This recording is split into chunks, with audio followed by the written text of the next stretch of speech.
We know 2020 has certainly given us a lot to complain about, and sometimes it's really hard to look to the bright side with this pandemic. We've seen protests, the political field, everything this year has really thrown us for a loop. Yeah, and it's all about perspective. That's what we're trying to gain here, because believe it or not, there is a positive side to 2020. So here to remind us of this is New York Times bestseller and life coach Gabby Bernstein. Good morning, Gabby.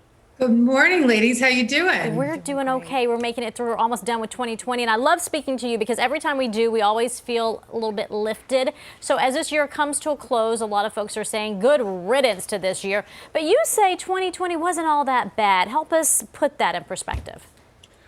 Well, I think that we have to be real about how difficult it has been and how much tragedy we've experienced. But at the same time, I just heard the three of you on that panel talk about some very important, miraculous moments with your small children.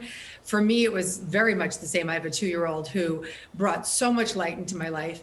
And so when we make the commitment to start to focus on what was good, what we did get out of it, the personal growth opportunities, the connection to our loved ones, the ability to clean our homes, whatever it was, we can really get a more grounded sense of moving forward rather than staying stuck in all the tragedy. Yeah, and let's talk about that, because parenting is certainly something all four of us have in common.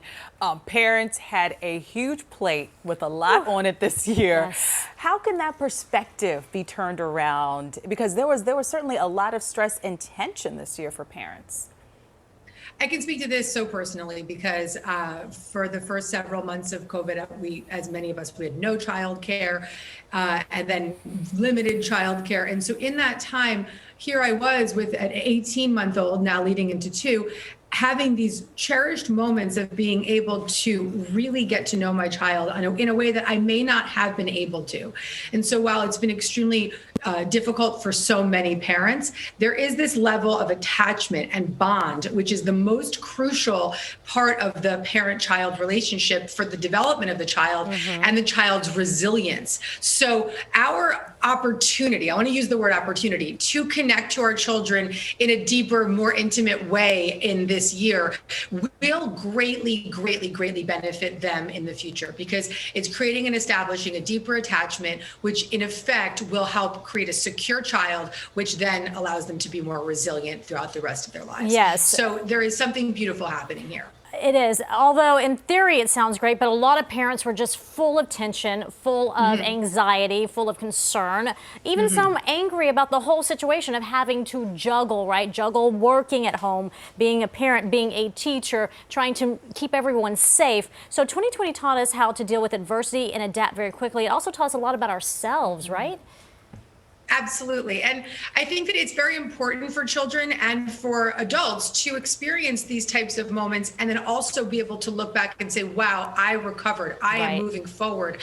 I am resilient.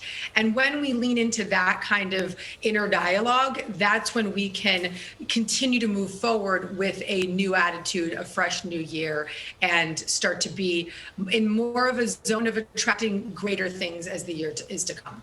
Right. And Gabby, to help us refocus and reframe our thinking here just in time for the new year, you're kicking off a challenge. Tell us all about it. So every new year I do a 21-day manifesting challenge, and I cannot think of a better year to be doing this.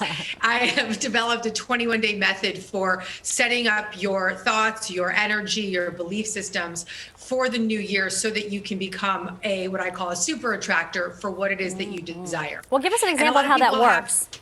So what it is every single day you get an email from me with an audio lesson, a worksheet, and I give you these practices for adjusting your thought forms, adjusting your belief systems. And when we change what we believe, that's when we change what we receive in our life. So making that commitment is one thing, but then actually seeing it through is another. So needing that guidance is often something that people look for in the new year, because we don't stick to our resolutions. We don't stick to our new attitude. And so I'm going to be your manifesting coach to guide you all the way through it so you don't fall off. Right. And who is the perfect candidate for this challenge? Anyone who has the desire to be better, feel better, and attract what they want into their life in 2021. And also anyone that's willing to show up for that. You have to show up. Oh, that's very key. You know, someone who showed up today who's very interested in all this stuff is Ben Aaron. He's going to be joining us now. I think you're a good candidate for this, Ben. I think so. I hope people appreciate what they have. I hope that's one thing that this year did was put things into perspective. Right. The little things, the tiny things that you were just like, oh, because you think back to last December and you're like, we were walking around without masks, we were doing all these wonderful things, and we were just like, oh, it's just like every other day. But now it's not like every other day. No. It is going to be so special, and so hopefully people don't lose that appreciation for the little things. Right. Yes, New Year's Day should be a moment of appreciation for all of us. I absolutely agree. It's almost like a finish line, but yet a new beginning all at the same time. Gabby, it's so great talking to you and seeing you. Happy manifesting. Happy New Year, guys. Enjoy your little guys. Yes, you. you too. too. Thank you. Yes, Happy New have a Year. blessed New Year.